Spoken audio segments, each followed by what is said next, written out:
সিরিয়ার প্রেসিডেন্টের পতন হওয়ার পর দেশটির পরিস্থিতি নিয়ে তাৎক্ষণিক বার্তা দেয় ইরান, রাশিয়া, তুরস্ক এমনকি যুক্তরাষ্ট্র। তবে কিছুটা দেরিতে হলেও মুখ খুলেছে সৌদি আরব। বাশার আল আসাদের পতনের পর নতুন সিরিয়ার বিষয়ে প্রতিক্রিয়া জানিয়েছে রিয়াদ। রোববার দেশটির পররাষ্ট্র মন্ত্রণালয় বলেছে, সিরিয়ার জনগণ সংকটজনক অবস্থায় রয়েছে। তাদের এমন দুঃসময়ে পাশে আছে সৌদি আরব।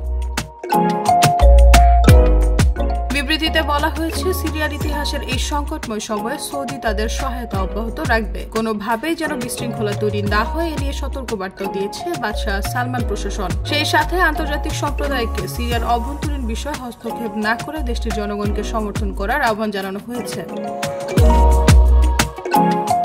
সিরিয়ায় বিদ্রোহীদের দামেস্কে দখলের পর রোববার দেশ ছেড়ে পালিয়ে যান বাশার আল আসাদ। সপরিবারে আশ্রয় নিয়েছেন বন্ধু পুতিনের দেশ রাশিয়াতে। বাশারের পালানোর খবর পেয়ে হাজার হাজার সিরিয়ানকে দামেস্কে জড়ো হয়ে বিজয় উদযাপন করতে দেখা গেছে।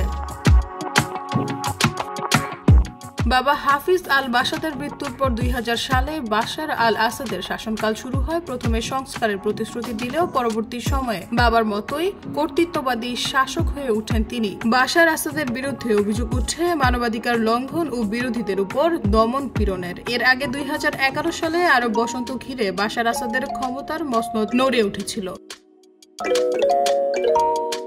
কিন্তু সে যাত্রা রাশিয়া ও ইরানের সমর্থনে ক্ষমতায় টিকে গিয়েছিল বাশার আসাদ। এবার অবশ্য শেষ রক্ষা হয়নি। রাশিয়া ও ইরান আগেই তাদের সামরিক উপস্থিতি কমিয়ে ফেলে। এরপরই হায়াত তাহরির আল শামের নেতৃত্বে বিদ্রোহীদের গ্রুপ মাত্র 3টি শহর দখল করে নেওয়ার পরেই দেশ ছেড়ে পালাতে হয় বাশার আসাদকে। গোপনে প্লেনে চড়ে ছাড়তে হয় মাতৃভূমিও।